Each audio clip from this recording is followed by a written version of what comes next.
Hey, there you are, and welcome to My Dude Watch. My name is Jason, and wait till you see what we have in store for you. I can't wait.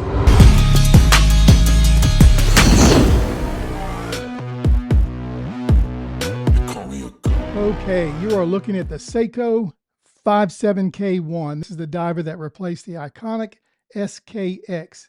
I will say this, she is a looker. However, what I really want to know is, does she bring value?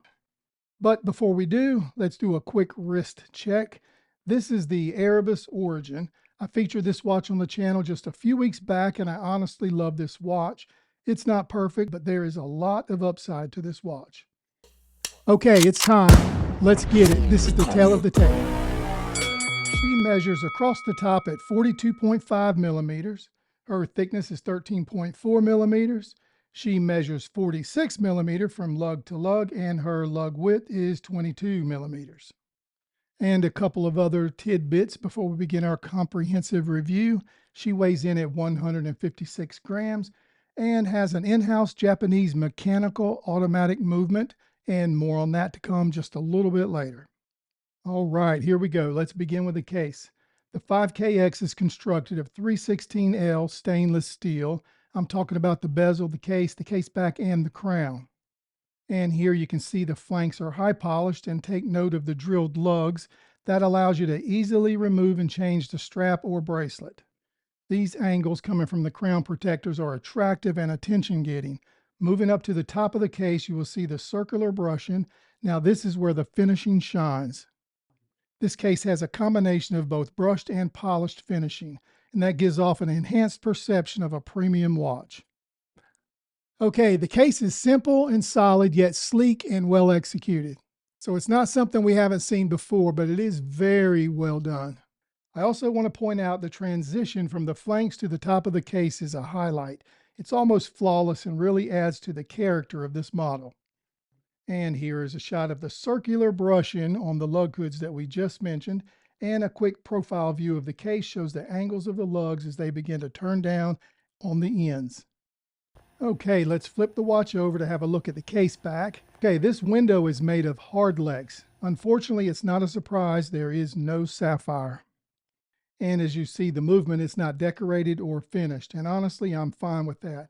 The purpose of the viewing opportunities is to show you the workings inside the watch, and it's got a workhorse mentality. This view shows you that this is a tool-like, industrialized look, and it goes very well with the attitude of this watch.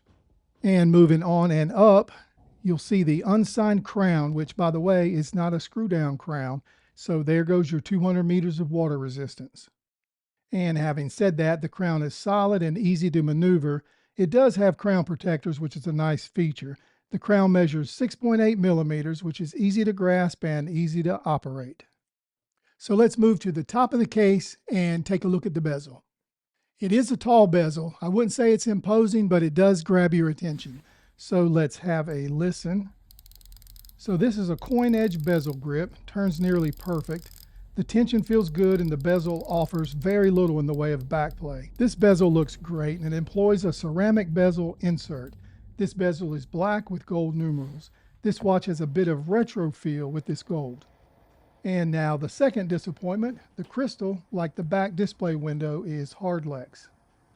Okay, let's move to the bracelet, which is made of 316L stainless steel. This oyster style bracelet is well brushed on the top and the bottom. The bracelet is 22 millimeters at the lug and tapers down to 16 at the clasp. And here you see the Seiko logo displayed nicely on the 2-button push security clasp. This bracelet is fluid and wears nicely on the wrist. There's nothing special about the bracelet, so let's just move on. So now we'll shut off the lights and do a lume test. It'll be no surprise to you that the lume of this 5KX is really good, especially for a watch at this price point. I've certainly had no complaints, and I find it to take hours for it to fade. And now let's take a look at the all-important dial. The dial has to be one of the most impressive parts of this watch. It features applied indices that are filled with Seiko's own Lume material. How's that for an upgrade over its predecessor, the SKX, and its printed indices? So at the 12 o'clock position, there's a large upside-down triangle pointing to the Seiko branding. The 6 and the 9 are also made up of elongated ovals, while the rest of the hours are marked by a circle. At 3 o'clock, you'll find a day-date display, and moving down south on the dial, just above the 6 o'clock position, you'll see one word, automatic, and it's in cursive. This adds a touch of elegance to a tool watch. These embassies are well aligned, white and bordered with gold. I'm also happy to report that the chapter ring and bezel alignment is spot on. Sometimes in the past with these Seiko models, it was a hit and miss situation, and that caused plenty of frustration in the watch community. Okay, so just for a moment, we'll talk about the movement. This watch is equipped with the Seiko in-house caliber 4R36. This is a mechanical automatic movement, which is a huge improvement over the movement used in its predecessor, the SKX. While the SKX was reliable, it left a lot to be desired. The newer 4R36 is both reliable and steady, and it comes with a 40-hour power reserve. It features a day-date display at the 3 o'clock and 24 jewels placed throughout. So the 4R36, you get two convenient features that were not on the SKX movement. One is the ability to hand widen the movement and to hack the seconds hand for precise timing. Now, let's be clear, this movement is an upgrade, but by no means is it one of the more precise movements. But it is within the parameters of what is expected for this watch at this price point. Okay, we're at the point of the video where we try to break it all down and make sense of everything that we've gone over. And how are we going to do that? By a segment we like to call Gripes and Likes. Okay, let's begin with the gripes. Number 1, Hardlex. Seiko, you can't afford. And number 2, the crown. It's no longer a screw-down crown, it's a push-pull. There goes the 200 meters of water resistance. And now the likes. Number 1, legibility. This watch is easily seen at a distance or at a glance.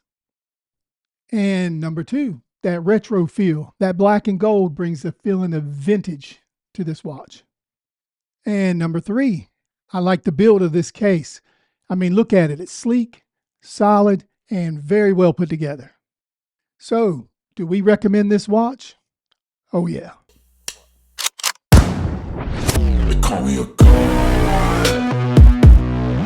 Hey, you made it to the end of another video. We appreciate you doing that. If you enjoyed what you saw today, please take the time to like the video and share it with someone else that you think would enjoy it as well.